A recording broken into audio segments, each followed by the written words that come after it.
Nick family. Welcome to the Queen's Court. I'm your host, Stephanie, and it's good to be back.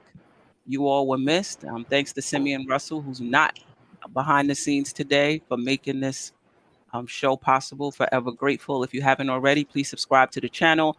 Hit that notification button so you'll be notified anytime any live show or video goes live on this channel. That includes the Queen's Court, of course, the crossover with my co-host Tony Crow, the controversy with Josh, aka Uncle Fulio, the NBA report with Ron and John from Still Nick fans, and of course pregame, postgame, the morning shoot around, and any other video that Sim puts out on this channel.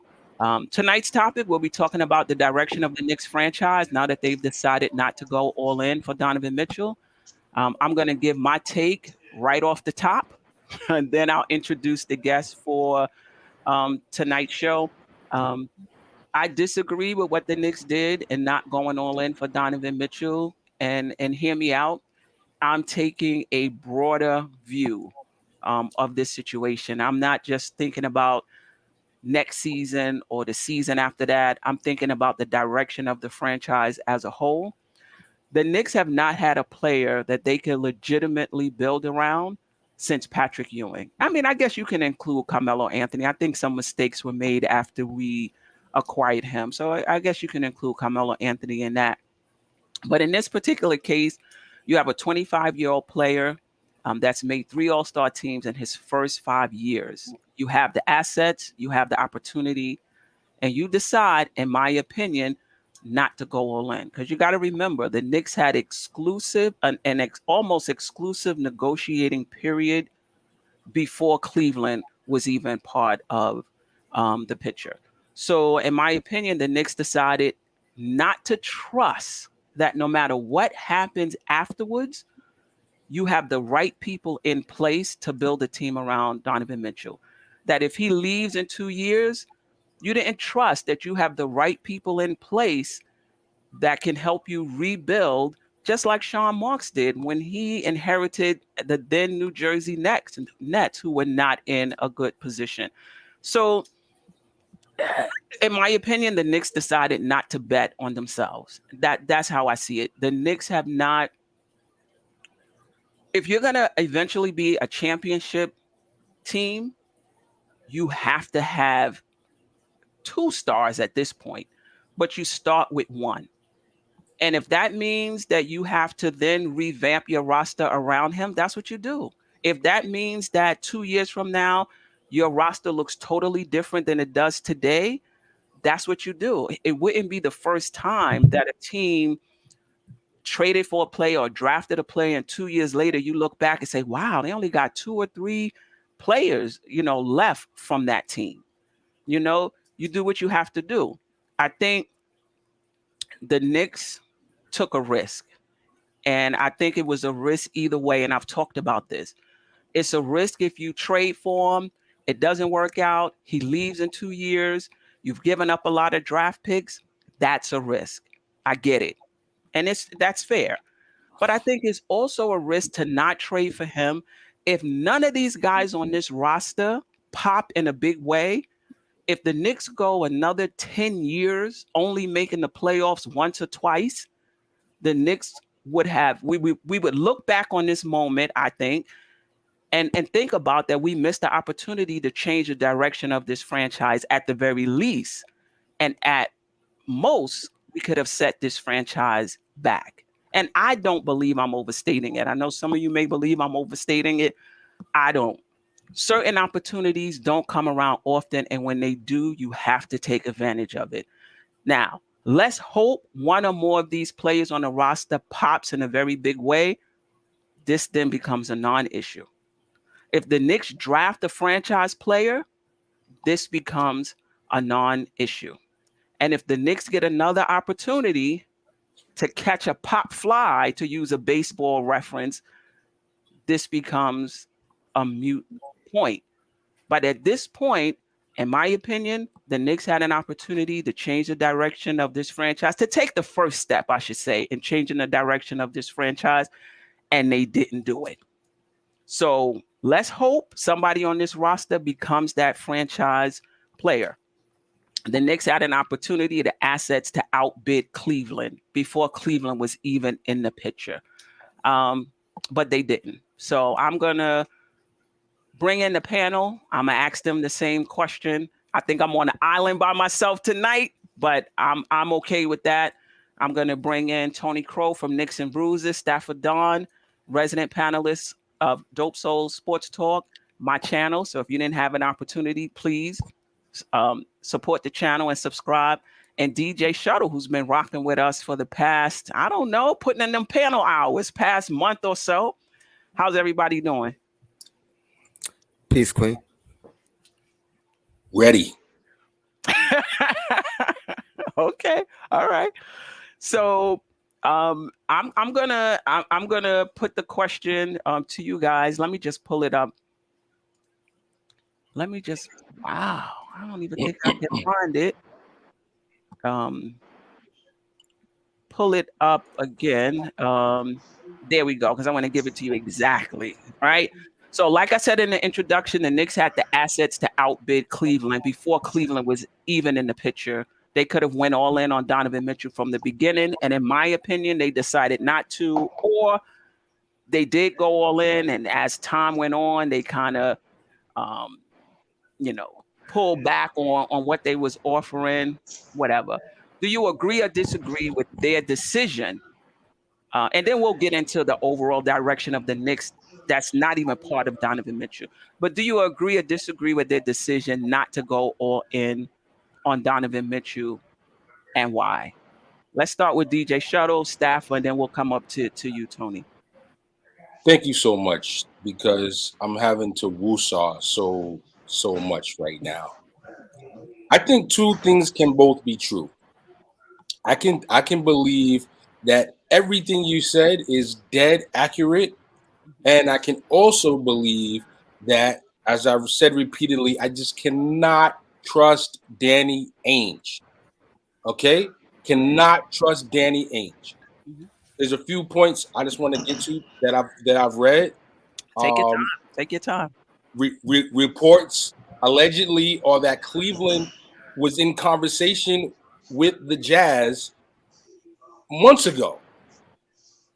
So it's not like the Knicks, they fumbled at the 5-yard line and then Cleveland just scooped this up, just at the last minute. They were actually in conversation months ago, right after the season ended, when Garland and Spider were actually playing together in some summer league. So, Cleveland was definitely interested in looking to see about the possibilities of it. They believed that they would not necessarily be able to put a package together that the Jazz would like. So they kind of just looked from a distance and didn't move super aggressively, but actually the word is they were monitoring it very closely. I think that the Knicks proved they were willing to dangle RJ Barrett, something that I said, how could they be looking to do a deal and not want RJ Barrett? How could you just want backup young guys but not want the best young guy, allegedly? So the Knicks proved they were willing to give up RJ Barrett. Allegedly, they proved they were willing to part with him, and they proved they were willing to give up a similar draft pick compensation. So it leads me to believe this smells and reeks of Danny Ainge's stench. The story is that Spider wanted to go to New York. He low-key was like, yo, I want to be out and I want to go to New York. And just like he didn't do anything publicly to make it terrible, the Jazz didn't do anything publicly to make it terrible. What they just did was they just said, oh, okay, you want to leave? You want to go to New York? Here, you're going to go to Cleveland. And I think that to pin this on the management, to say that they didn't make a fair effort and so forth and so on, I think that that's the easy route to go. And I'm going to give them the benefit of the doubt. When you're dealing with Danny Ainge, it's a lot of things you got to consider, how he moves. And so, I'm going to go with that version versus management fumbled it. Okay. Staffer. Uh, Look, I've been said that I trust Leon Rose, Scott Perry, and the rest of the management team. And I believe they did the right thing. I think a lot of people are overblowing the situation. Um, I think they wanted too much for Donovan Mitchell. I didn't think that he would get us at least to the second round. He may get us to the playoffs, but I don't think he would have been that particular star to get us over that hump. Um, and I really feel that Danny Ainge, with all his tricks, I think he did that on purpose, just to spite us, and just to spite Donovan Mitchell too, because as Shuttle said, the whisper in the ear is that he wanted to go to New York, right? And 5 first-round picks, two unprotected, RJ quickly. You couldn't get more better than that to me. I think we had the best package on the table. And if Danny Age really wanted to take it, he would have taken the deal. Right? So I trust Leon Rose. I think even though we didn't get that particular star, there's still hope that the team, we still have a good young roster. We still have our picks.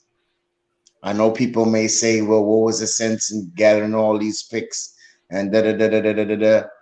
It may be for a greater cause for a better player, maybe to move up in the draft next year. You never know. So I think Leon Rose did the right thing, gave them a deadline. They didn't comply with that deadline. So we're going all in with RJ Barrett. And and I think the management has been doing a great job from ever since. They did a little fumble once or twice when they first came in, but I think they did the right thing by not getting fleeced by Danny Ainge. Let me ask you a question because you said something that a lot of Knicks fans talk about, and then I'll get to the super chats. You said that you don't believe Donovan Mitchell would have got us to the second round. Do you think any player, any star we could have brought in? Because remember, when whatever star you bring in, you sending out assets, you sending out um, picks, and you sending out players, right? So then whoever you bring in is going to be left with a lesser roster, right? So do you think, given that any star taking what was left would have got us to the second round? Taking any star that's left After would you have give get up us. the assets, after you give up the assets to get them, you're going to have a somewhat stripped down team. I mean, Queen, think about what Atlanta had to give up for Murray. A similar package, I think he would have got us to the second round. No. Murray, you think Murray would have got us to the second round? Oh, okay. I mean, I think he's a better fit. Again, defensive. Okay. Here we go with the full fit. package. Here we go with the fit. I actually agree, but she don't want to digress. Right. I'm with you, Tone. I don't want it. We can definitely get back to that. No player, in my opinion, by themselves is getting you to the second round.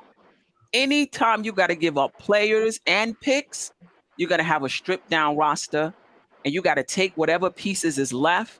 Hopefully you could flip it to somebody else to help that star you're bringing in, unless you were left with one player that you think can be a number two. So to me, I just feel like it's a false narrative that he wouldn't have got us to the second round. I'm not sure once you give up what you have to give up, any star could have gotten us to the second round, depending on how much you had to give up. That's what I was gonna say. Every trade is not gonna demand a haul. Like I think part of the thing is who we were dealing with, like these gentlemen are saying, in Danny Ainge.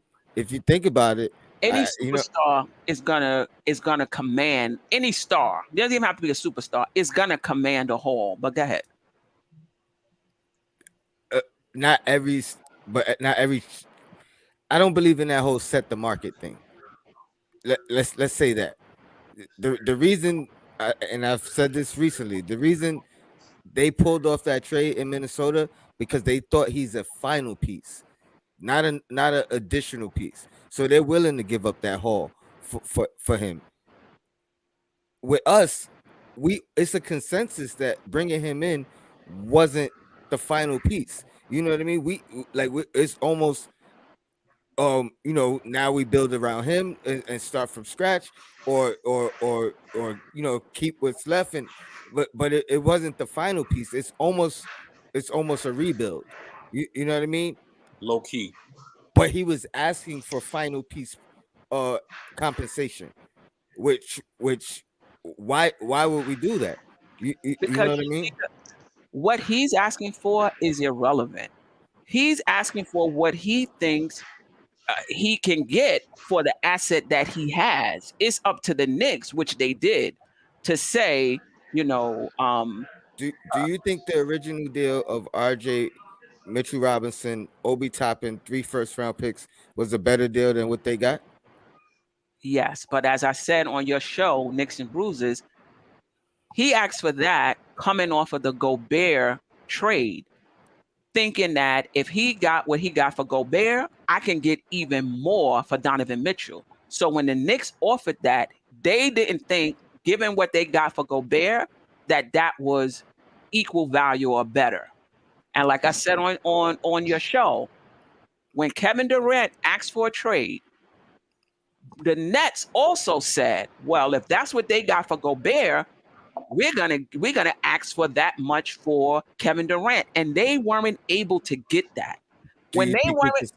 Do you think we could have? I'm sorry. when they weren't able to get that, that reset the market.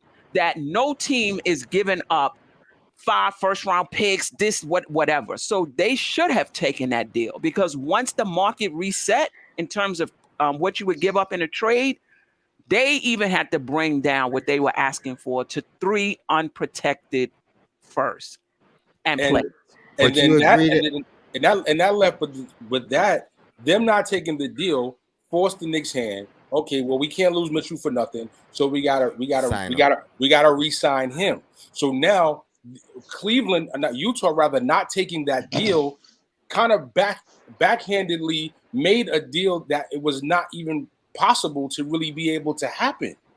think about it. When we signed Mitchell, it took him off the table. All right, you don't take this deal. All right, we'll sign him. Boom, take him off the table. They did the same exact thing with RJ. That's being fair in negotiating. You know what I Yeah. mean?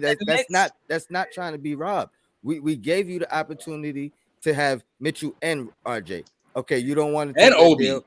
And Obi, but I'm saying you don't want to take that deal. All right, we're taking Mitchell off the table. Boom, and it Mitchell took off the table.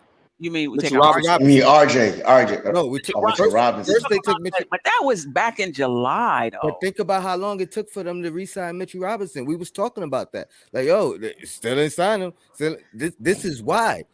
You know what I mean? So once they signed him, that took Mitchell Robinson off the table in a future trade negotiation. Now, What I'm you- saying is, right. I and get then what it you're went saying. on. We did this whole month. They said, Now, hey, all right, Utah doesn't you pull don't a want to trigger. negotiate with RJ. We taking RJ off the table. But listen, hold up. But why are you taking RJ off the table? RJ didn't have to be signed until October. I feel like the Knicks drew a false line in the sand, an arbitrary date of August 30th, or RJ comes off the table, further complicating a potential move. Why? But it could have been his agent giving them the ultimatum. That's what look, stop dangling my player like that in trades. Is either you gonna sign him or you gonna trade him. So they had to put that. They had to put that line in the sand. You know what I'm saying? You can't be going back and forth, and then there's a whole month until training camp, and we going on with all of this. So I mean, I think you could have held out on the RJ Barrett thing. Do you think Do you think we could have offered a better trade without including RJ Barrett? I think that no matter what you did, who you offered, the bottom line, there had to be 3 unprotected picks. I think that was non-negotiable in this. Like the Knicks wanted to do 2 unprotected, a top 5 protected, 2 seconds, 3 unprotected. The players could mix and match, but I believe from what I was reading, the multiple offers, that part was non-negotiable. But my point is this: they still had the opportunity. They still could have done that had they had the opportunity with them coming back to the Let me tell you negotiation something. table. If I was, and I'm gonna get to the super chats, I appreciate you guys. If No, it's hot. if I was Utah, I'm not coming back to you. Then that's fine. But Ample opportunity to you had an almost exclusive negotiating period. And now I read an article where the Knicks wanted them to come back because then they would have gave their best offer. Why you wasn't giving your best offer from the giddy up? The Knicks overplayed their hand. They thought. But Queen, when you gambling, do you offer your best hand first, or you try to bluff? You do try to bluff. For how long though? For how long? Queen, so I get you. You don't I'm saying your best offer at first. I agree with you. But how long you gonna keep? At some point, you going back and forth. But Queen, listen what we all 3 of us just said to you. We think we're talking about Danny Ainge here. And if they value, it ain't like no regular executive. My bad, TC. But ain't no regular executive. We dealing with a experienced crook when it comes to fleecing teams and getting picks. Let me tell you something. And to me, in my opinion, we had to strategize. Because it's for years the Knicks has been getting fleeced and been getting robbed of. Example, Andre Bajani. That was first round picks. That wasn't exactly. So we're not trying to make those stupid mistakes from back then. And I get what you're saying, Queen. To me, I don't think it's a fleece given the Knicks history. Let's bring that up. This is the New York Knicks playoff record. And this is the point I'm trying to make. So again, I'm not disagreeing with you guys. If you're just looking at next year and the year after, I get it. I'm thinking about the direction of the franchise and opportunity to come out of the doldrums. I'm not even bringing up 1990s. This is the Knicks playoff record for the last, 22 years. Abysmal. Raptors 2000, 2001, 2 and 3. The Nets 3 years later, 0 and 4. The Celtics, 5, 6 years later, 0 and 4. Then the Heat won. These were the Carmelo Anthony years. And so you see the difference when you have a star and when you don't. The Hawks, the only reason we made that is because Randle, who may not be a star overall, was a star that year. So the point I'm trying to make is you don't get to the playoffs. We went to the conference semifinals once. The conference finals, none. NBA finals, none. Why? You gotta have at least one player that can close for you. At least one. So all I'm saying is, again, I'm not thinking about next year and the year after that. All I'm saying is if you have any aspirations to make it to be a championship contender, you got to have a guy. And given the Knicks' history, I wouldn't be adverse to taking a calculated risk. Even if people were saying, oh, they got fleeced again, he's not going to get you. It's just the first piece. And you got to keep working. Because right now, we might be, if another star doesn't come along, or we don't draft a franchise player, or one of these players become one, we're looking at another 20 years of the same old ish. Let me get to these super chats, and then you guys can respond. Shout out to Chuck D. Appreciate you rocking with us tonight. Total Knicks facts, Queens. Tibbs can't afford to go 3-7 at season start. However, with injuries becoming so commonplace, the only players that can withstand Tibbs' grind is youth. Vets recover too slowly. Listen, Fight the power. I do think Tibbs will be on the hot seat, and I would think unfairly. I just think this front office needs to be on the hot seat as well. But I appreciate you, Chuck D. This the super chat. Bricks Nation, appreciate you. As soon as Leon gave Danny an ultimatum, the deal was squashed. Exactly, because like it seemed like not soon after Cleveland swooped in, and I wonder again if the Knicks, thinking they in the driving seat, was just a little too brazen in how they moved. That's all I'm saying. Just a little too brazen, like overplaying their hand just a little bit. Because, like you said, Stafford, if it wasn't the agent, even if the agent did, doesn't mean you have to listen to him. Anyway, Paris Doug, appreciate the super chat. Not just Ainge, David, Fizdale, and Wade are in Utah. Yes, that's the truth. And CL Kendrick, appreciate the super chat. I think the Knicks really didn't want Donovan Mitchell. And the way they put RJ Barrett in the trade, I think that they were okay with RJ Barrett moving all as well.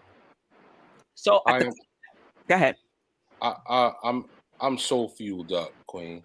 I'm so fueled up. This offer, we said, or I believe you said, why not put your best offer out? And we Tony asked this question before, and I'm going to resurface this question. Okay. RJ Barrett, Mitchell Robinson, and Obi, and 3 first, and whatever other possible restricted, or protected picks rather. I think that offer is just as good, if not similar, to the offer that was accepted. So to say, oh, well, you got to put your best offer out first, I think the Knicks put a very, very, very strong, respectable offer out, which, when we see the deal that was taken, matches up very favorably. So, yeah, that might have been what it was in the beginning, but we can't say, oh, you should have put out a strong offer out first, but put a strong offer out first and say, well, they didn't take it in the beginning, you should have waited. That's not what I'm saying. I'm saying you put out a strong offer at a time when they were looking for more. Once the market reset, what did you come back with that same offer? But the issue that you have is we could be having a conversation several weeks ago where we were talking about how the Knicks let Mitchell Robinson go, didn't trade for him, didn't sign and trade him, and didn't re-sign him, and we lost him for nothing because we were sitting around fooling around with Danny Ainge. Okay? Listen, shorty, are you going to the prom with me or not? You got to decide. Facts. You cannot be just dangling me around like you got other options, okay? You feel like you got other options, you know what? You'll take the other options. Because really, the truth is, Danny Ainge ain't really the type of guy I want to fool with anyway, okay? He's doing a little Kim. He's doing too much. He's doing too much. So, but let me ask you this. Okay, go ahead. Finish. No, I was gonna say, so a strong offer that compares to the offer accepted was actually made from the beginning. So we can't have the narrative. But did you come back with that though once the market changed though? That's my question. Did you come back? But okay, that's what I'm saying. They did. All I wanted to say was, if the Knicks are saying RJ's value is worth us not including the 3rd pick, then and that's what they're gonna stand on. I respect that. I respect it too. You know what I mean? Like, I'm not. And then who's to say that's where it was gonna end? I really feel like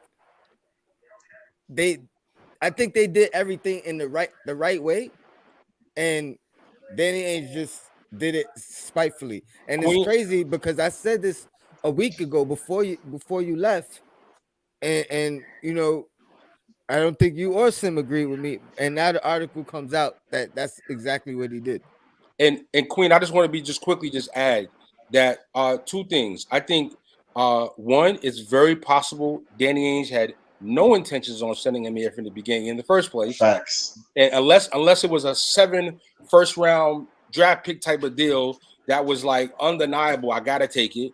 Secondly, I remember bringing up in our conversation, I believe on the Queen's Court, when I said, well, how could they be looking to do a deal and not include RJ? And everybody was like, yo, no. How can you include RJ in a deal? So it's like, yo, there's so many moving parts to this. To just point the finger on the management and say they're in the hot seat, I think is taking it a little too far. I agree with that too. I'm taking a broad view and talking about the direction of the franchise. So for me, it's not about, you know, the immediate.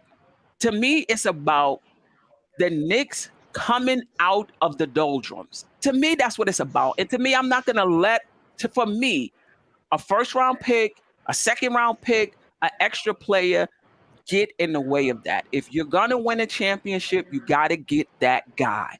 So maybe, you know, so for me, I'm not looking at what other people can give up and whether my deal was comparable. What I'm thinking about is, for what I want to do with this franchise, what am I comfortable giving up? And the point I'm trying to make is, I feel like the Knicks, I hope y'all understand what I'm trying to say. If you're looking at the franchise as a whole, I think the Knicks' view was too small, in my opinion. I don't think their view was wide. Like, I can't judge. I can't make my decisions on the foolery of Phil Jackson and Isaiah Thomas. I got to do my job today. I gotta get out of here. I just got a quick question. Okay. If we all agree that we preferred RJ and Mitchell paired, correct? That was my first preference, but I wouldn't mind trading him if it came down to that. But my next question is, if you're including RJ, does that change what else you're including in your package, or no? Because I think that's what it boiled down to in negotiations. They didn't mind including RJ, but they're saying if we're including him, that has to change some things in the rest of your asking price. And I don't think there's nothing wrong with that. I just want to end. I don't think there's anything wrong with it either. I'm just wondering, were the Knicks thinking about next year and the year after, or were they thinking about a long-term view of the Knicks? But I appreciate you, Tone. I know you got to rock. Yeah, I'm gonna be listening in the car. All right, staff. Shout out to the chat. Yo, Black is sure. Let me read these 2 super chats, and then I'll get to you. Shout out to Paris Duggar. How about 79% of the fans were against the RJ trade? To be honest, I was surprised that the Knicks included RJ in trade talks, and that they included him in from the very beginning. So I was a bit surprised about that. But that being said, making a great offer, Steph. Yeah, RJ wasn't drafted by them, you know. So I was surprised that they would put RJ in the trade, but was very reluctant to put Grimes in the trade, you know. And I wonder if that was because they drafted Grimes and they didn't draft RJ. They didn't want to pay RJ. I'm not sure. Staff, let me just read the second super chat and then you can go. Yeah. Go ahead. Shout out to Chuck D for the super chat. Appreciate you. It was a slapping at all the media attention of Knicks. We had more talk about us than the Warriors. Cities envy that. A lot of applause by the league. We look thirsty and green we look thirsty. Danny Ainge. Peace. I mean, you're right about looking green. This was Leon Rose's first deal, but my understanding was that he never talked to Ainge. That Rokas was whatever his name was the one who was the guy that had the relationship, talking to the front office trying to broker the trade. Yeah, but he was the guy with the relationship that, you know, he'd worked with them in the past, and you know, they said, all right, well, you got the relationship. Instead of us trying to start brand new, we'll let you broker it. Okay. All right. Staffer? When you say broader picture in the future, I think we still have a future. We got doubt about it. We got three core pieces that's That's very young and that could grow.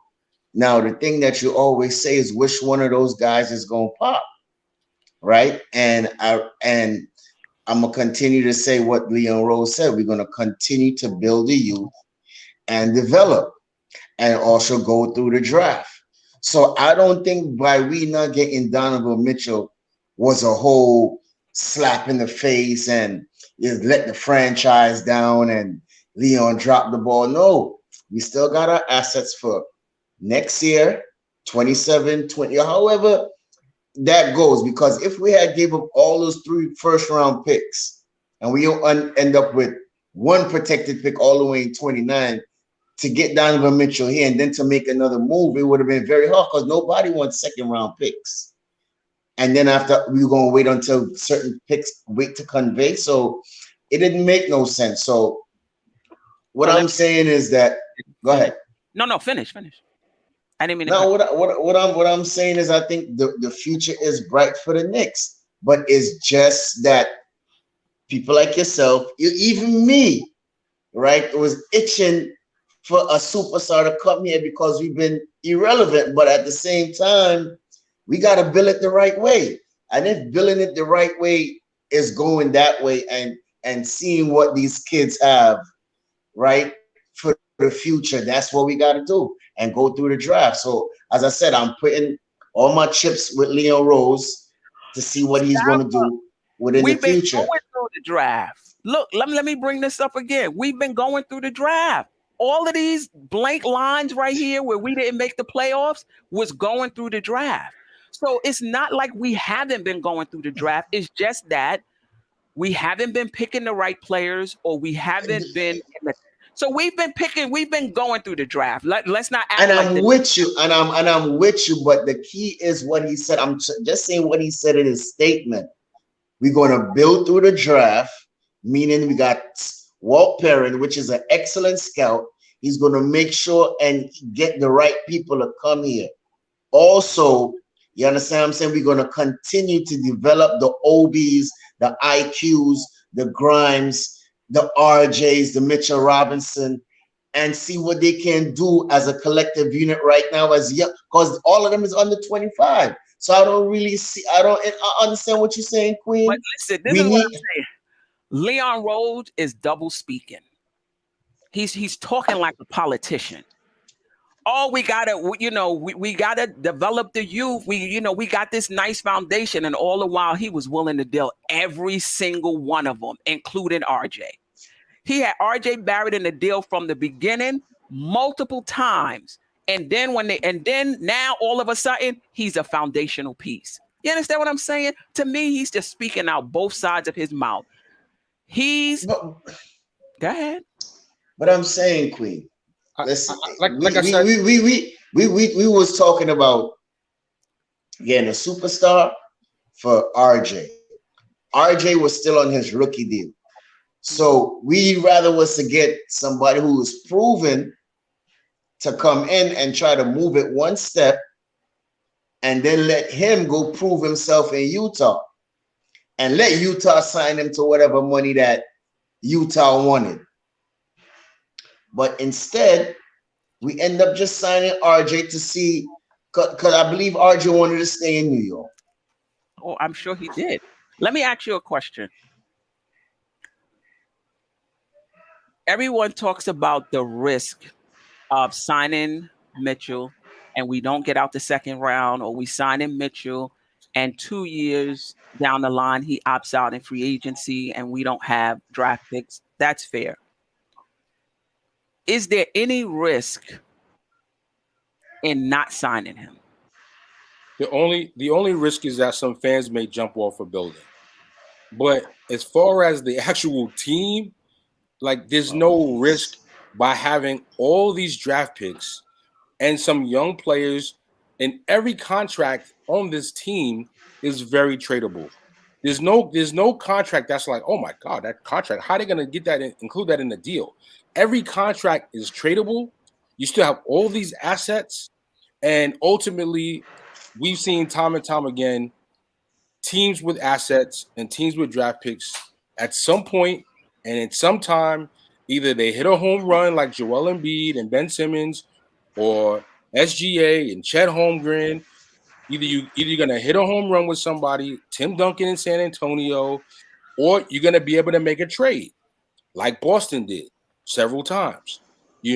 So to me, it's like, I'm just a little bit patient considering the past 2 years. I can at least look at the team and say, wow, okay, they're actually drafting NBA caliber players with this front office. Okay, they're actually drafting players that other teams really covet. Wow, imagine that. You know what I mean? And even though, I think Mitchell and RJ both have weaknesses I hope they truly improve on, these guys are still also extremely young, and there's a lot of room for them to grow. They got a better point guard, the best point guard they played with in their 3 and 4 years in the league. And I think that, I'm at least willing to say, let's give it a shot, see how they develop this year. I don't have a high level expectations for the team, but I'm willing to see what they do with this squad and see what management does after this year in making trades. Exactly. I agree too, and it's time for all the RJ supporters and RJ to shut up and play, because it's time to prove right now. Y'all been shouting RJ this and RJ that. Now it's time to prove. Ain't talking about he young now and he got time to develop and all this little crybaby stuff. Show and prove. Show and prove. Well, I'm tired of it. Go ahead, Queen. This is why I think it's a risk, because assets can decline. Depending on where the Knicks finish, those draft picks could be mid first round picks, right? Because the Knicks are not a terrible team; they're a very deep team, and I actually like the roster at this point is pretty balanced, and we'll get into that next. And the assets can decline as far as the players. There's nothing to say that Obi is going to reach his ceiling. Quickly is going to reach his ceiling. Grimes is going to reach his ceiling. Those guys can level off, right? So your assets can decline as well. It's a risk that none of those draft picks that we didn't want to give up, it's a risk that they don't become anything. There's a risk. But hold on. That's a fact. That's a fact. So the point I'm trying to make is it was a risk either way. But I think we feel like because we didn't make the trade, we safe because we got all our assets. What if another and I don't consider Mitch a superstar, but what if another franchise player doesn't come along? You understand what I'm trying to say? Queen, that's why there's the draft also too, so we could take all those assets and move up in the draft also too. You never know. It might be 5 generational wicked talent that's coming out next year in the draft. And you understand what I'm saying? And we might have those assets to give up to get that particular person. And I totally agree. The point I'm just trying to make is that there's a risk in making the trade, and there's a risk in not making the trade. The first thing I said, Steph, the first thing I said was 2 things can both be true. Right. And I agree with everything that you were saying. However, I can't vilify the management for not making it happen either. When A, they made a fair offer. 2, Danny Ainge is a slime. 3, I don't think he was trying to trade him here anyway. 4, it's not like the Cleveland offer blew the Knicks offer out the water. 5, I couldn't lose Mitchell for nothing. So there's enough arguments for the Knicks. Oh, I agree. But I'm just saying it's still the Knicks front office 5 years from now, we can look back and say these draft picks and these players didn't become anything. We should have made that trade. That's all I'm saying. It could go either way. And the Knicks 3 years from now could lose their job because of this. It's definitely a thing where you don't know. You don't know. But in the same breath, we were also saying bringing in Mitchell, we were probably looking at like a playing team anyway. So that's the first step, no doubt about it. That's what I'm saying. I'm talking long view, no doubt about it. So I mean, but we in saying that we're not vilifying management with a long view, we're also saying there's room. So I mean, the East is looking stacked right now. So it's not like RKL, we got Mitchell here. Like it's not like we were bringing LeBron to the team from LeBron's 5, 6, 7 years ago. It's like Mitchell's good, but it's not like LeBron or that level of a player. So even if you brought LeBron in with what you had to give up to get him in this stat conference, you would be looking at the same issues. Hence the Lakers. The same issues with any star you bring in because of the haul you have to give up. But let's move on to we talking about the conference standing. This was last year. Excludes the slide. I'm sorry. I didn't get it. You good, Queen.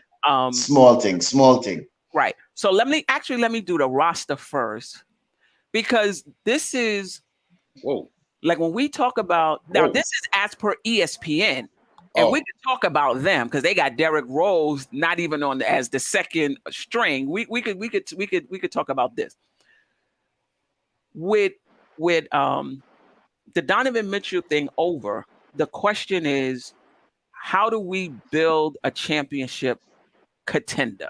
Like, I know we keep coming back to next year and the year after that, but I'm really trying to take a long range view. At some point, we got to get a franchise player in here, whether we trade for him, draft him, or one of these guys becoming. Can we at least agree on that? Yes, we need a franchise player. Queen, the key is we have to win. In order to track a superstar, we have to win. So these guys that we have on the roster, they have to put out every single effort on the court for 82 games a night. Because once you start winning, then you start seeing that stars may want to attract to come here. Just like certain cities, they start winning, they want to come there. So we have to develop these guys in order to start winning for a star to come here. I agree with you, but what I will say is free agency is off the table, I think, for another few years. And I think even signing RJ Barrett, I don't think we got Jalen Brunson. We're over the cap. So unless we move Randle, Brunson, RJ Barrett, it's going to be through a trade or the draft. I don't took the words right out of my mouth. I think it's going to be through a trade somehow. And when these guys start looking good, that's when I feel like we're gonna move some of these assets to bring in a star. Any trades happening before the season starts? I don't think so. Do you think? I don't. I mean, listen, I didn't talk to anybody in the NBA league. I didn't get any phone calls. I didn't get any texts. Woj didn't hit me up or nothing. But I definitely have seen some of the chatter about Randle and Fournier for Westbrook. Oh, Jesus. Not because you really want to play him. I get it. Because you just want to get that $47 million off the books as early as next year. You're up from under both of those contracts, and you can slide the kids that everybody wants to play into starting roles in Quentin Grimes and Obi Toppin. And as much as I love Randle, and I support him despite the bashing he gets, I just think that the Randle and RJ combo is just like, it's a tough combination for those two players. Yeah. And like I just don't love that combination. So I guess because I don't love it, I'm trying to speak this deal into existence. And but who in free agency though? When you look at free agency next season, there really isn't anybody out there. Might as well just rock with what you have until something come available. Like, that's my second choice. Obviously, Donovan Mitchell was my first choice, but my second choice is to just rock with this roster for the rest of the season. Let it play out. And see what we got. And see what you got when the trade deadline come. Right. Unless the trade deadline is offering some first round picks for Randle or something like that, and an expiring contract or something, that kind of deal. Right. And I'm not attaching. I still think the Knicks' plan was collect assets for when a star becomes available. They didn't get this one. I say he will. Swift. You guys disagree. You still got to hold on to your assets. Like, don't give one here, one here. You got to put one to get Randle off the team. I'm not using any of my assets. Big deals only. To them, big deals only. I So like that. one thing that I really came here today to make sure that I said about this deal not happening, and I'm sorry to go back to the deal, but I just want to quickly. We had spoke, Sim, Tone, and myself on one of the prior shows about the fact that all the moves the Knicks have been making were all leading up to this Donovan Mitchell trade. But one thing changed. Danny Ainge got added to that front office, and he wasn't there when these moves were starting to be made to set you up. You know what I mean? So, yeah, so I just want to make sure we don't forget that part either. Yeah, for sure. This is the projected, as per ESPN, this is the depth chart. I agree with you. Not just RJ Barrett, the RJ Barrett, Julius Randle, Mitchell, like they all are at their best inside the 3-point line. You know, real crowded. I don't see a lot of shooting in this lineup unless RJ Barrett and Julius Randle has gotten exponentially better since last season. But I like this team. That's why I would stand back. Second team, they have Emmanuel Quickly, Grimes, Reddish, Obi, and Hartenstein, which would be my preference for the second team. But I think with Derrick Rose here, who they have as the 5th point guard behind Miles McBride, even got Quentin Grimes at point before Derrick Rose. I'm not sure where they're getting this from. I think because when players are injured, I just think that's the thing that ESPN does. If you're injured, they just put you in the back. Okay. All right. But please, we can't be playing IQ over Derrick Rose if Rose is healthy. Please, let's stop. Let's stop. Let's stop this. Let's stop this now. Team though, and we've talked about this before. If you put Derrick Rose, if we're Quickly, now what happened? Now Quickly takes Grimes' spot, and where does Grimes play? You know? No. IQ has to watch. Sorry. Listen, look at no. IQ gonna be playing the last 2 seasons 20+ minutes, and then you go telling me he has to watch? Listen, that don't make no sense, Shadow. He's still gonna get minutes. Don't say he's gonna watch. Just see he's gonna get less minutes. He's gonna be watching more than playing. Now, let's just take a quick look at the second lineup, right? You got second year Quentin Grimes. You've got 4th year but hasn't played a lot, Cam Reddish. You've got only 3rd year, hasn't played a whole lot, Obi Toppin. Isaiah Hartenstein, he's played a little bit, 4th year, 5th year, but he hasn't played a whole lot either. So I'm going to put all of these players that haven't played a lot, and I'm going to add IQ to lead that team, the most erratic guard that they have on the roster. That's what I want to do? No. I'm going to put somebody with some savvy that can give some stability to that lineup and make things easier for the other players. Now, we already know D Rose, we love him, but he's probably going to get hurt. When he get hurt, IQ plays. When you want to give Rose a game off, IQ plays. It's going to be something where you're going to balance it out like that. But to think that IQ is better in that starting lineup than D Rose, that's a negative for me. I mean, I said this a long time ago too. I see them playing together because they've been playing together from the seasons back, IQ and Rose. So I see that combination. I mean, it's not every night Derrick Rose might have it. It's not every night Quentin Grimes might have it. It's not every night Emmanuel Quickly might have it. So I mean, Cam may not have it a lot of nights because he hasn't had it a lot of nights. So and then he's dangling on the trade line. So we don't even know if he might be there in the start of training camp. Right. So I mean, there will be room for Emmanuel Quickly to play, in my opinion. And people always say he's a gym rat. That's Tibbs' boy. You understand what I'm saying? So I don't see IQ just sitting back watching. I don't think so. Cam may get his way more to the bench, actually, and Well, they may right. put Grimes at small forward, which I really don't like.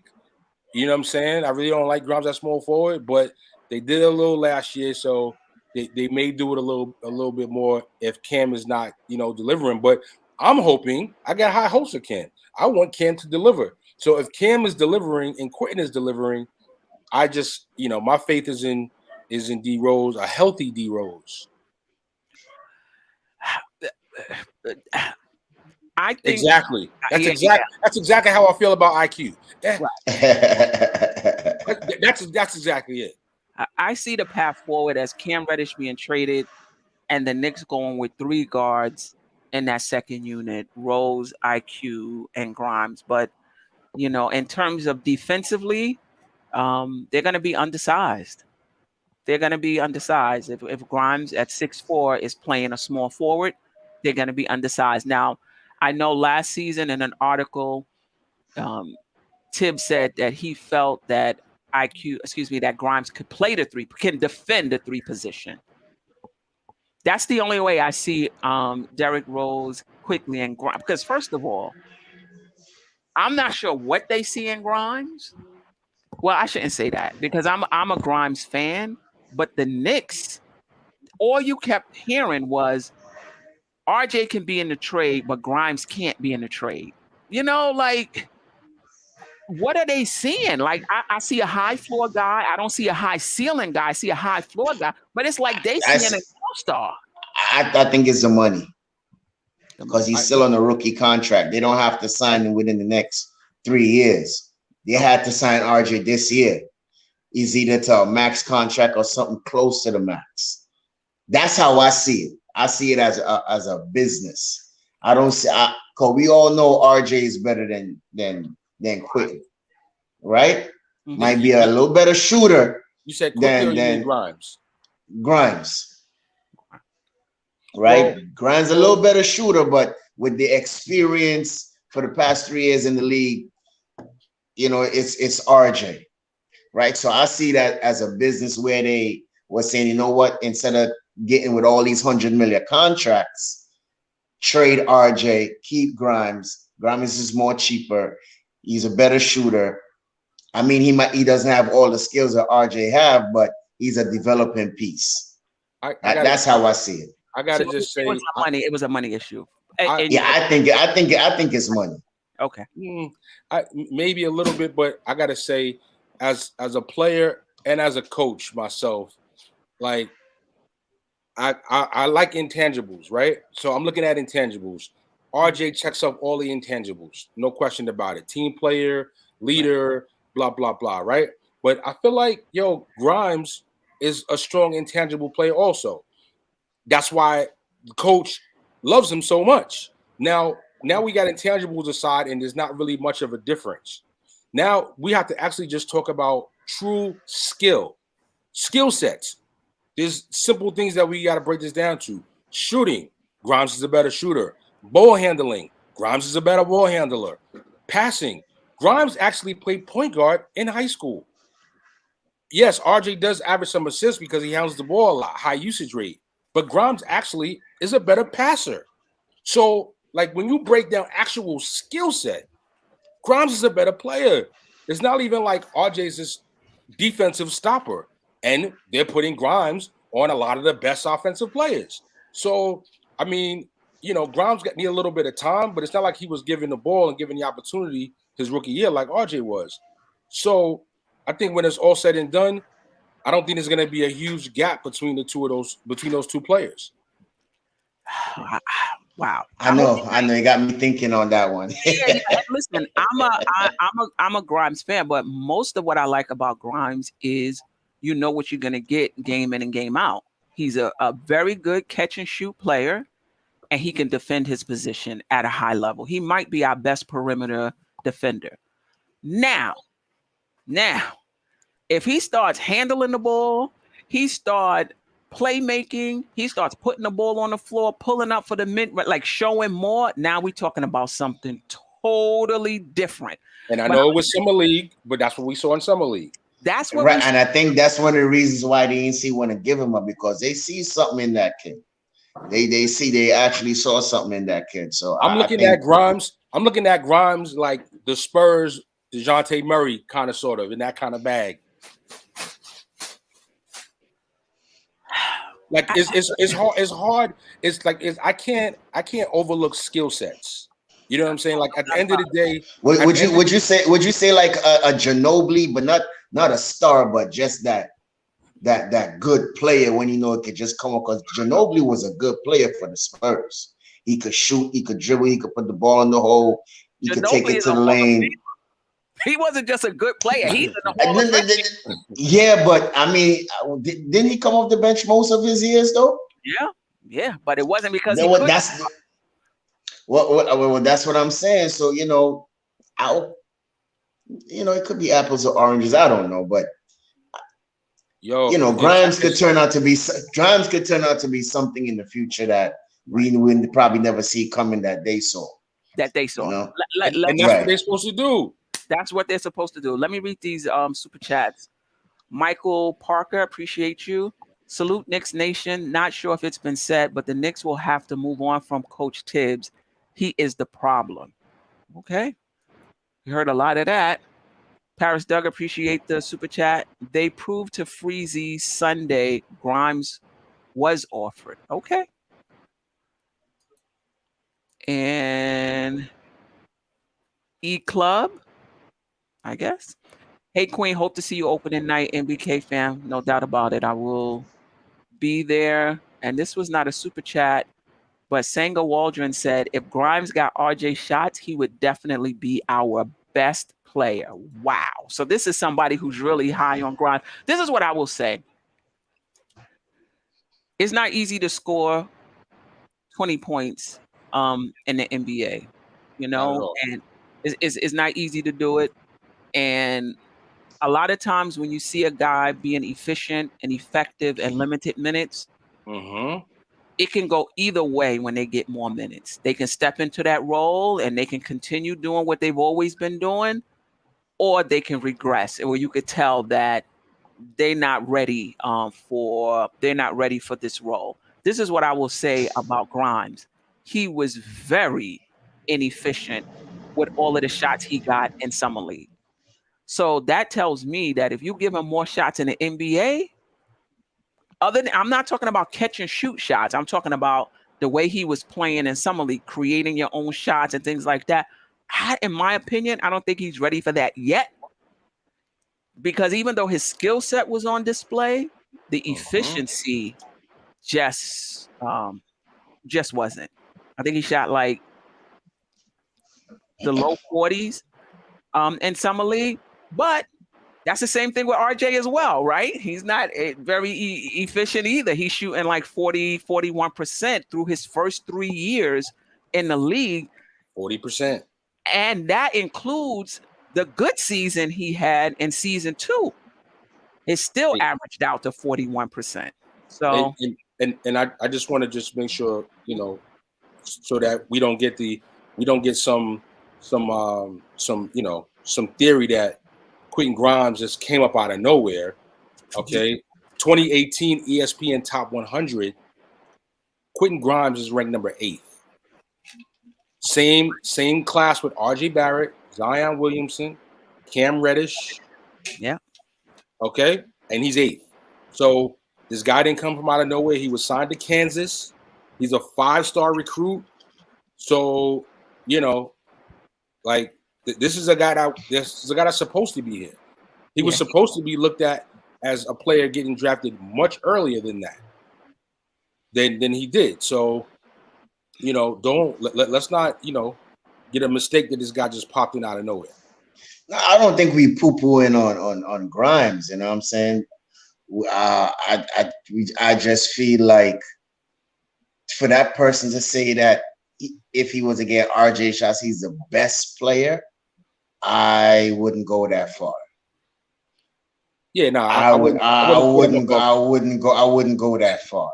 I wouldn't put him above Brunson and Randle for sure. Yeah, well, that's what I'm saying. So I wouldn't go. Knicks might think so.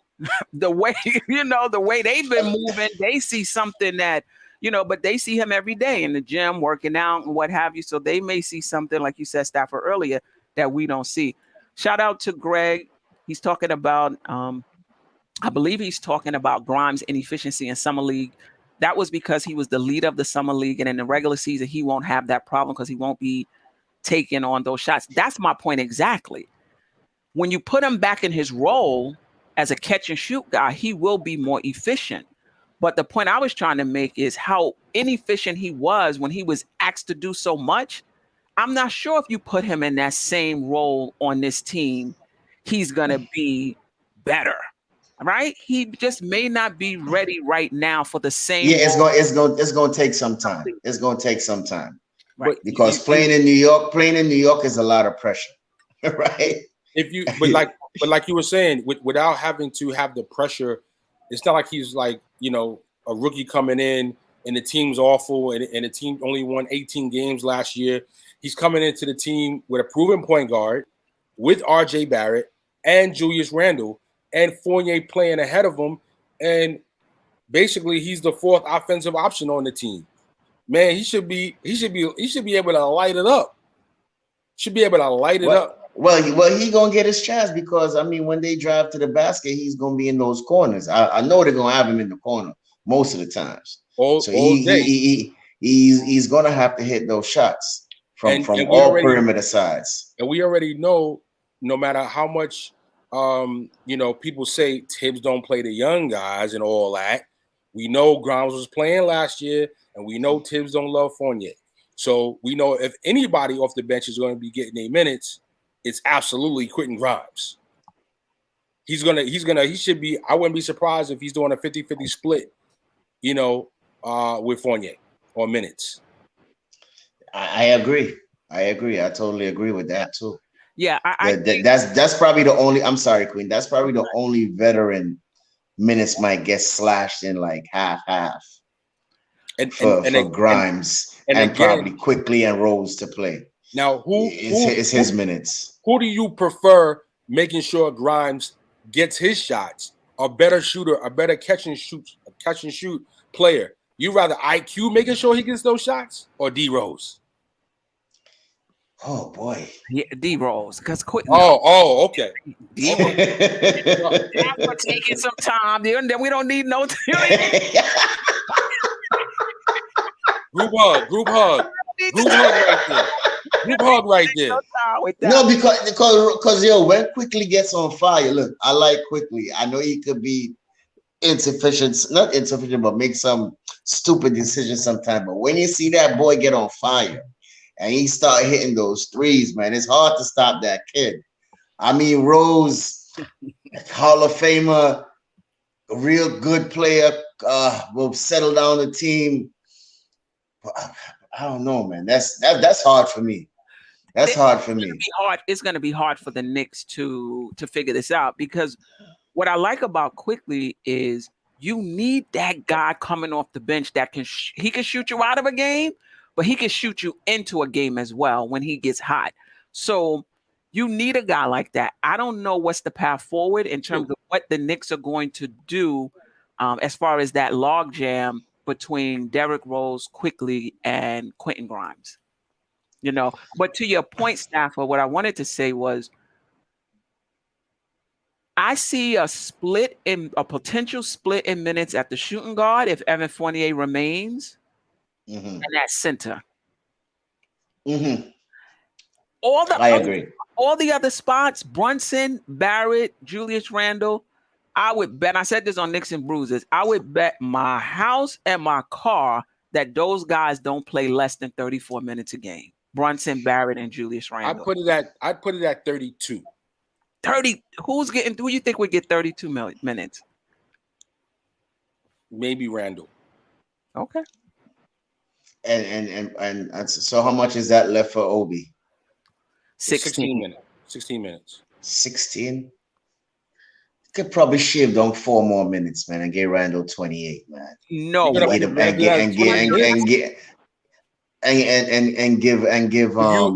Randle's playing 28 minutes, that means give Obi 20.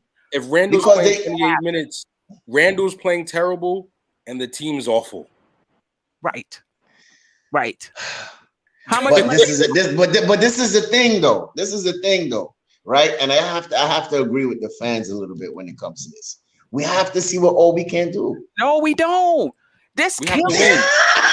kills me with Queen. We have to win games. We have to win games. I understand we have to win games, but how are we going to see what Obi can do if we don't give him sufficient minutes? Listen, I mean, I understand what you're saying. When you give him 16, he has to show him. Staffer. Go ahead, Queen. Go ahead. This is not a playground where we just gonna give you minutes to see what you can do. No, he gets 17 minutes a game. I believe he's earned more minutes. It's up to the Knicks to decide if they're going to. Oh, okay. I'm glad you said what you said. Yeah, but earn the minutes. Not we're gonna give you minutes to see what you can do. Negative. No. This is a basketball team. You put the team out there to win. But what I will say, he's earned more minutes. It's up to the Knicks front office to create that space. Are you going to play him? Are you going to play him or Randle at the 3 to open up more minutes for him? What does that do for Cam Reddish? You know, are you going to give them more minutes at the center? One of them minutes at the center. What does that do with Isaiah Hartenstein? So my point is, the Knicks, if they want to give more minutes to Quickly, Obi Toppin, they're going to have to trade the players in front of them, or thin this roster out a little bit, because Obi Toppin is not beating out Julius Randle. It's just they saying they hate Obi, Queen. It's not that I hate Obi. I'm going by what his skill set is at this particular time. Yeah, but Queen, hear me out, right? If I believe Tom Thibodeau said he should have given Obi more minutes last year. How would they also this year he feels that he should play more. If I'm saying just to cut it down to 4 minutes, it shouldn't be that of a big deal. Cutting it down to what, 28 minutes? There's no way Randle is getting 28 minutes in a game. Period. It's not gonna happen. It has a point in time where Randle be tired, bro. He be tired and still have the boy out there running it up and down the court. Those are the minutes that Obi should be getting. And listen, I'm not a big Obi supporter, but at the same time, Queen, he needs more minutes to show improve, because he showed in the last 20 games. You need to give him that. How are we gonna know what he have? Right? How are we gonna know what he have if he don't show improve with that 20 minutes, so we can get rid of Randle? Maybe this is semantics. Maybe it's just semantics, because I'm saying he's earned more minutes. The Knicks front office have to figure out how to get him more minutes. You're saying he hasn't really earned it. We just want to give it to him to see what he can do. Nah, this is not a playground. So do you believe? No, I think he earned it. I think he earned the minutes. Let me say that. Then we're on the same page. He's earned more minutes. Now they have to figure out where to get them. The way they constructed this roster, though, they brought in Isaiah Hartenstein.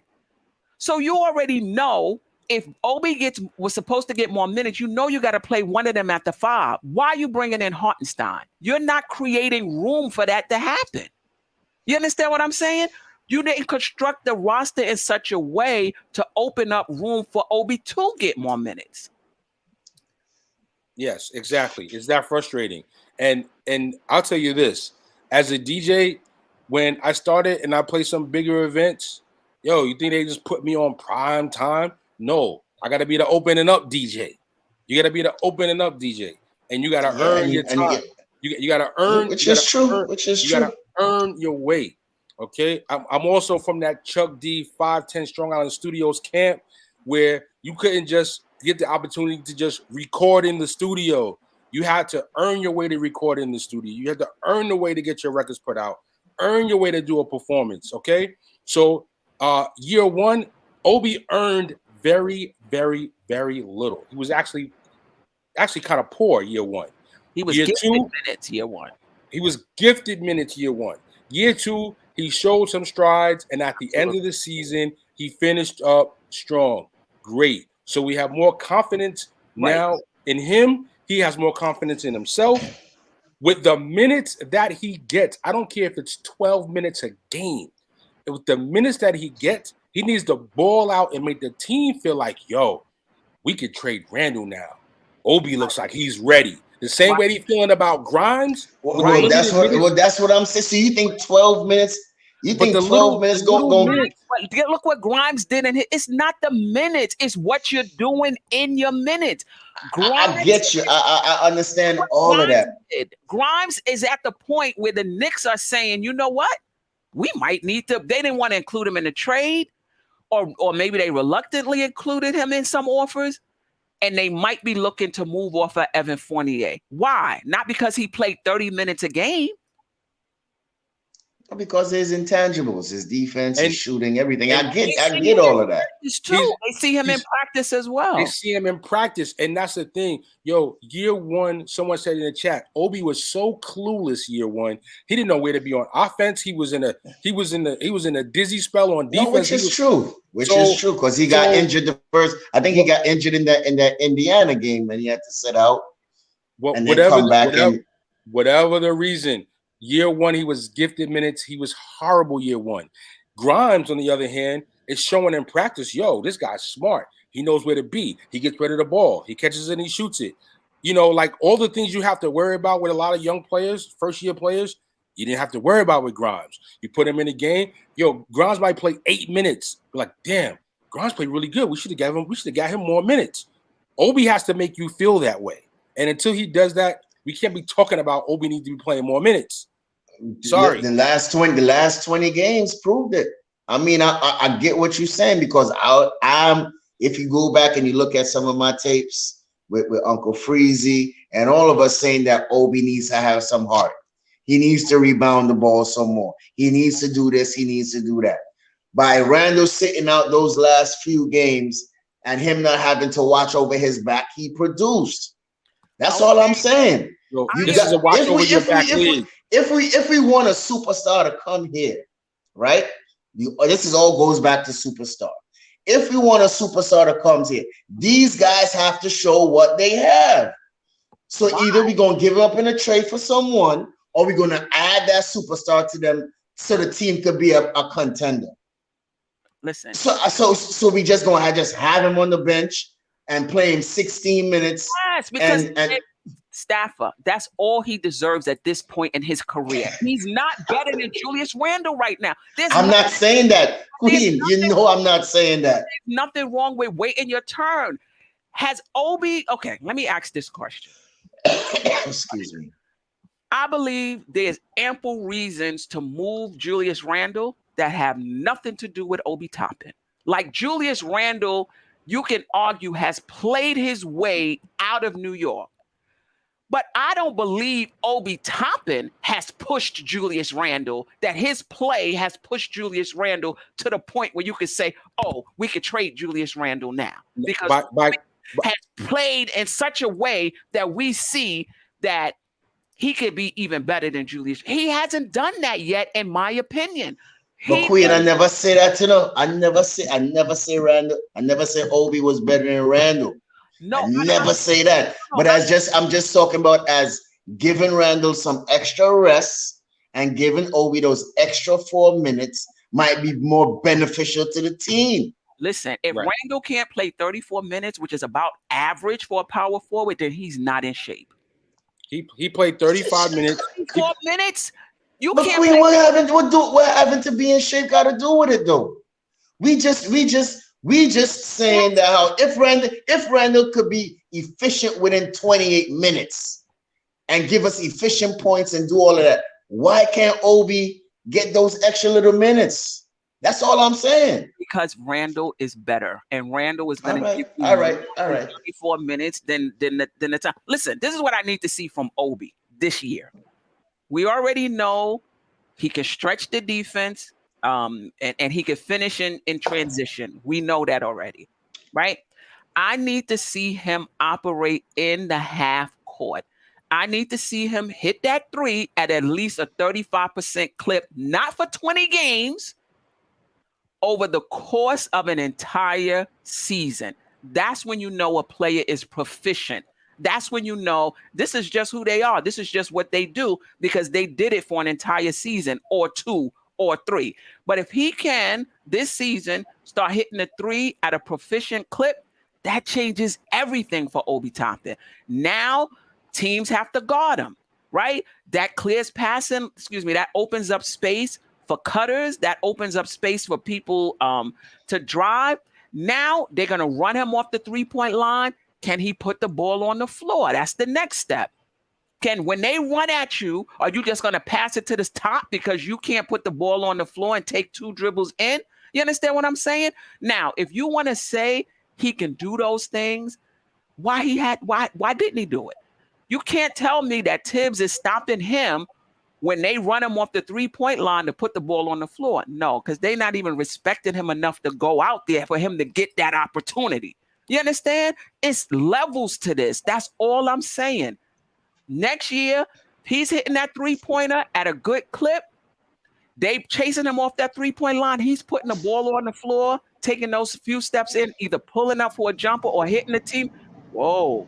And now you're showing me something else. Now I can start thinking about it might be time to move off of Randle. But I'm not moving off of Randle because you run finish it. Listen, when we go into the season, this is my observation. I will be watching those two guys very closely.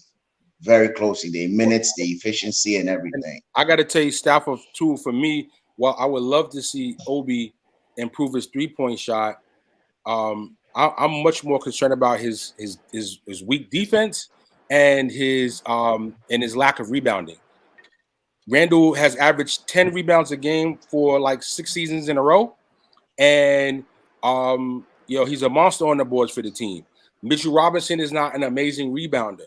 Defensive rebounder. Shut up. I am with you. With you. If you scroll down in the stats right now, you will see people saying that's empty stats, which I don't believe. They're saying that Randle's rebounds are empty. Well, it's empty stats. It's 20, 10, and 5 is empty stats. Well, I'm not talking about. And I don't believe that. I'm not talking about the points or the assists, but 10 rebounds are 10 rebounds. And if you've done it for 6 seasons in a row, I'm going to take 6 seasons of 10 rebounds a game, and people can call it whatever they want to call it. But Obi needs to be more aggressive on the defensive boards. And I agree. And that's the type of thing that you do that gets you more minutes. Stopping your player on defense and crashing the boards. That's what got Grimes more minutes. Right. Playing strong defense and playing good team defense, getting steals, getting turnovers, and looking like he had a good shot. Even when he missed it, he still shot the right shots. And that's what Obi has to do. And I agree with Steph. There's reasons to deal Randle separately. I said that much earlier. Right. I don't even like the combination of Randle and RJ together on the team. Right. But at the same time, I don't like the combination of RJ and Obi so much better that I just want to just cut 10 minutes of Randle from 35 minutes to 26, 27 minutes a game. We can't do that either. Let me ask you this, Shuttle. Was you saying that when we was in the 4th seed with Randle and RJ as a tandem? Was you saying that before? Because I don't know. I'm just asking the question. The whole fit thing. I always said that was the pandemic season. So I always thought that season was fool's gold. Everything that happened that year everything happened right. All the other players were getting injured and they had COVID. And so to me, that season was fool's gold. And when you talk about, we made the playoffs. Would you say Atlanta run was fool's gold too? Because that was a COVID year too. That was fool's gold? While Atlanta did benefit, Atlanta had a much more well-balanced roster. They got a much better center, all-star point guard, and they had emerging wings. So, It's And definitely. yeah, they barely made the playoffs. So But they Yeah, but still made they it. made that. But They still made that run. They not only did they make the playoffs still last year, the East also got stronger, and they're going to be even stronger this year. So, you know, I let me think Gallinari was a big loss let me for read them. these chats. yeah, Shout out to Parish Doug again. RJ was paid to start at the 2 and Grimes as the backup. really, We shall see. Shout out to Vernon B. Harrigan. Appreciate you. Vern. What up, Vern? Big up, Vern. And shout out to Trav B. Ryan. Appreciate you. Rose is a great shooter as well, more efficient than quickly. Rose has developed that 3-point shot in about his later years. Salute to Yeah, you, he's clutch. Trav. He's clutch. And he's clutch. Salute to you. Salute to you, Trav. You Right. heard? And then I want to He's bring clutch. this up. Ace of Spade. Randle has only had one winning season. Who is a better player because of Julius Randle on the floor? A player by themselves cannot have a winning season. If Randle only had one winning season, how many winning seasons did Obi have? How many winning seasons did RJ have? You can't say one player only had one winning season. You win as a team, you lose as a team. So Look maybe at Karl Anthony Towns. Karl Yeah, Anthony maybe Towns been maybe in Minnesota for the longest while. How many playoffs has he been in since he's been in Minnesota? Probably two times or three times. Yeah, but it kills me that people want to separate Randle out for the team. Randle we haven't won with Randle. Well, have we won with RJ yet? Have we won with Obi yet? You win as a team, you lose as a team. I mean, I don't get that. Maybe I'm reading Is that DJ Ace of Spade? I want to know. Yeah, yes, it was Ace of Spade. Yo, so listen, there was someone that said, I don't want to hear that this was a fluke season. Mr. Vince Jackson, if I may, sir. The COVID pandemic season, even the Lakers are getting, even they're getting railroaded for their pandemic championship. It's not only the Knicks, it's the Lakers too. If the Knicks have a good season this year, I'll be ecstatic for it, and it'll truly be a well-earned season versus the pandemic season. It's like the Spurs when they won the strike season, and they won that year. So these things happen. It's part of the history, whatever. But this is a more true assessment of where the team is at versus the pandemic season. Respectfully, right. The only yo, they are wilding in the chat. Yo, shout to the chat. The chat is wilding today. Yeah. I appreciate Big that. up the chat.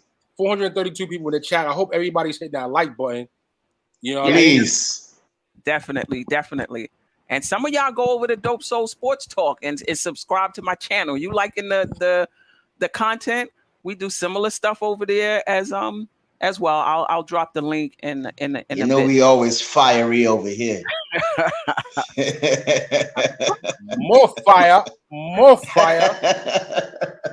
So when we think about long term, the Knicks eventually building a championship contending team, and we get it, we need a franchise player, whatever.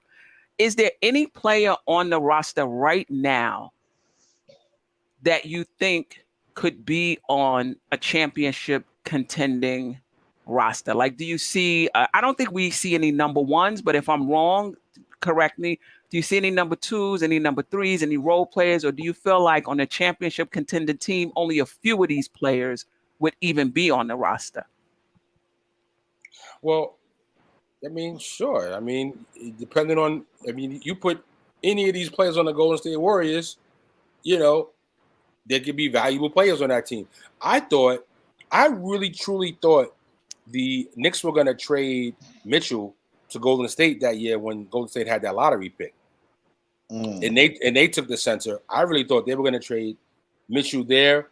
And you just imagine Mitchell Robinson on that Golden State team last year. You think they were wild last year. Imagine if he was starting that center for them. But how many players on this team though would get light on that on Golden State? Yeah, Mitchell Robinson. I'll say Grimes quickly. Yeah, man, because of the shooting, bro. We keep saying this, Stafford. We keep saying the shooting. Do you know what his percentage is? He shoots 39% from the field. So yeah, everybody. but you think Steve Kerr gonna tell him don't shoot? He gonna tell him keep shooting. Let me tell you something. On that team, they get people. Look at their shooting percentage. They are not, and how disciplined they are on offense. All right, Queen. Not gonna go with no shoot 'em up. Queen. Shoot 'em up. Look at Clay. Look at Clay Thomas. Look at Clay Thompson, not Clay Thomas. Look at Clay Thompson last year in the playoffs. He didn't shoot very good, but you didn't see Steve Kerr took him out. He still let him go in there and shoot. He still let him go in there and play his defense. Player on the team, IQ would be a role player. That was the question you asked. Which role players would you see on a championship team? That was the question. All right, that's your answer. I disagree, but that's okay. I get you. That's your answer. Yes, I see Fournier as a Kyle Korver type, as a Steve Kerr type, sharpshooter maybe off the bench on like a Milwaukee Bucks team or a Hawks team, the Lakers, even a team like the Suns, he could. I think that will likely happen. If I had to predict any one transaction this year, it would be for sure Fournier by the trade deadline, and that would be because Grimes is doing well, and a team that's fighting for a playoff spot or to distinguish themselves and give them a stronger bench. Fournier is going to be likely be that guy. I agree. On a championship team, I can't even imagine the Knicks being a championship contender. So I'm thinking about teams that are already championship contenders and who on our roster could play on those teams, like Philly, Milwaukee, Phoenix, Golden State. I think who would be in the rotation? I think RJ would be in the rotation. Fournier, I say Fournier too. Let me bring this back up, because I'm trying to think of, like, do we have any pieces right now for, even though we're not a championship contender, we're not close right now. Do we have any pieces, that we would keep? I see Brunson in the rotation on the championship caliber team. RJ Barrett would be in the rotation. Randle would be in the rotation. I don't know if he starts, but he would be even if he don't start, he'll be in the rotation. And I say Fournier too. Yeah, I think the starting five would be in the rotation. The thing about it is, for the Knicks, if they were to construct a championship team, you got to give up some of that salary. So that's why I think Julius Randle would not be here. Fournier would not be here. Barrett might need to go if they're trading for a star, and we already see that they were willing to put him. It depends, though. It depends on how he develops. He might be coming. I think they're gonna rather keep RJ than Julius. That's just my opinion. I would agree with that. If I had to choose, that's how I would choose as well. Let me get to this super chat. Walter White, appreciate you. Queen is not taking into account what Randle's emotionality brings to the game. Listen, Walter White, you must not have seen the show a few weeks. Yo, boy, that's spicy. I'm not even sure I think it was on Dope Soul Sports Talk when I think me and Stafford was disagreeing when I was saying that Randle's emotionality is what gives me pause, because you can't trust a guy like that can implode at any minute because he can't hold his emotions together. So we went through it. So I agree with the fan base on that. I think where I disagree with the fan base is I'm willing to give him another shot to see if he's that together next season, and the rest of the fan base is not willing to give him another shot. But I agree with you, Walter White, about his emotionality. It's a problem. It's a problem. It's all if he just get it out of his head and just play ball and improve. I gotta admit, I had to look up the definition of emotionality. because I've never I heard think I just made it up. Is it there? Because I felt like I just made it up. Is it there? Okay. Emotionality. The meaning of emotionality is the quality or state of being emotional or highly emotional. Okay. Wow. Well, that's Okay. his emotionality needs to improve next season. Nah, that is our official SAT word of the day on the Queen's Court. You heard? Emotionality. Yeah. Oh, Oh, we got Fulio with the super chat. yeah. He said, shout out to Josh. It's hard to say who will or won't be in a championship rotation. I never understood how anyone can make that argument about any player. I hear you. But I can. No controversy there, Fulio. I agree. You could look at a player and you could look at a championship as they are right now. I don't know if you could say ever be on it, but right now, who are these players right now would be on a championship team? So let me ask this. So being a team and being which player, which any team wouldn't like shooters on their team, especially sharp shooters. But that's the issue I feel we have with this team, that we don't have sharp shooter. Who's the sharp shooter? Yo, people still want to put IQ as a sharp shooter. Yo, I'm saying Fournier. I'm saying Fournier. Oh, I ain't saying quickly. I'm saying Fournier. Okay. Ding. I gotta get my bell So back. I have to disagree with Uncle Foley on that, because which team wouldn't want sharpshooters on their team to build a championship foundation? Because when you kick out that ball to the 3-point line, you better make that shot. Yeah. Shout out to Walter White. I got that word from you. Okay. I was like, I don't know. I just made it emotion. I was thinking about honing his emotions. Like, what's a quick way to talk about Randle? I'm like, all right, emotionality. Let's. So you were in your state of emotionality, which spearheaded the word to be used. Amazing. Right. All right. Any last words? Before we get out of here. Great show. I appreciate you guys rocking with me. Labor Day. Happy Labor Day to everyone. I wasn't sure who would be available, so I appreciate you guys. Yeah, you already know. Salute to management for putting a great offer that was not taken by the Cavs, and salute to the Cavs for making a less offer than we did and being able to get Donovan Mitchell. I'm going to summarize that up. I don't know if that's the case at the end, but I hear you.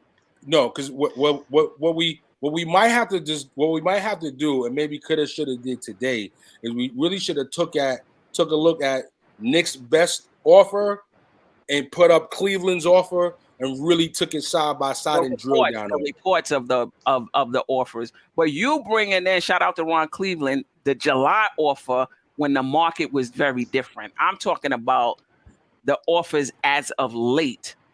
But as of late, you thought, okay. Yeah, it was compromised because I couldn't leave Mitchell Robinson just dangling in the streets for the Hornets or whoever else to take him. I hear what you're saying, but what I'm trying to tell you is the market that was in July. What when Danny Ainge came to the table with what he wanted now, what did the Knicks offer? And my understanding is that it was comparable, even now, comparable to Cleveland.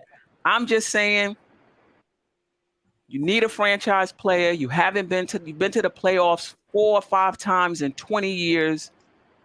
You got it. You got to go all in. But it got to be for the right price, Queen. You can't just give up everything. They wasn't asking for everything, though. In the beginning, it was like 7 picks, 4 players. That came substantially down toward the end when Danny Ainge realized you ain't getting that.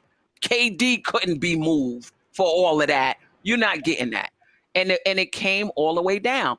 I'm just feeling that it's okay to play a little extra when your team has been in the doldrums for 5 Queen, hear me out. Hear what I'm saying I also understand. too, We right? disagree to disagree. That's No, it. no, no, no, no, no. No, but hear me out though. What I'm saying is that we give up all those picks. We don't have any more room to sign free agency, Three right? unprotected, not all Three protected. You still got one unprotected. You got a top 5 protected from Milwaukee as well. That is going to convey. Okay. So And you got do your you every other year. so do you so if let's say for instance we did give up those picks, do you see us trading those other picks for a superstar? I don't think at that point I think at that point you need another very good player. I don't think you need a superstar. I think you need another very good player. So with that being said, with those other protected picks bringing that good player, would You it be a super? Would it be a star or would it be a superstar? I Because we have to build around Donovan if we had did that. correct, but and there's nothing wrong with that. I believe he's yet to hit his prime. Where was Steph Curry in his 5th year? Everybody expect Donovan to be in his 5th year, what a lot of these superstars wasn't in their 5th year. The question is, he's yet to hit his prime. It's 5 years.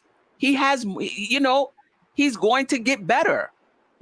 So my thinking is you're not going to need as much. But no matter who you bring in, you're going to have to give up assets, and with whatever you got left, you gotta figure it out. No matter what.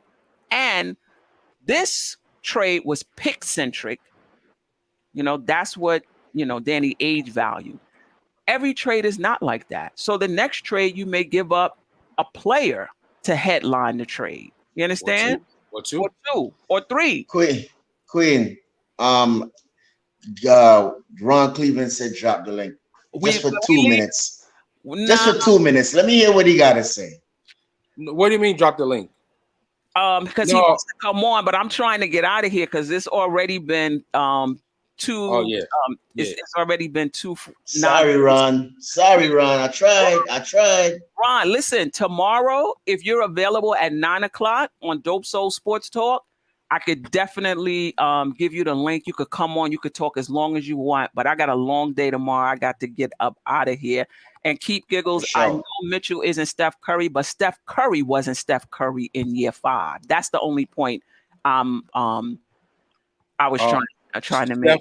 Steph, I apologize that I dug this back up. Yeah. That was not my intentions. My sincere apologies. I just want to say I got the DJ Shuttle show is going to be coming on Tuesdays in October. Knicks vibes only. I'm going to be bringing entertainers on, DJs, producers, rap artists, actors, actresses to talk about, their fandom, what they have going on in their careers, and what their take is on the current state of the team and their projections going forward. So the Knicks Vibes Only page is up. There's nothing on there yet, but you can start subscribing immediately. You know what I mean? We'll be coming in. We'll be coming in preseason.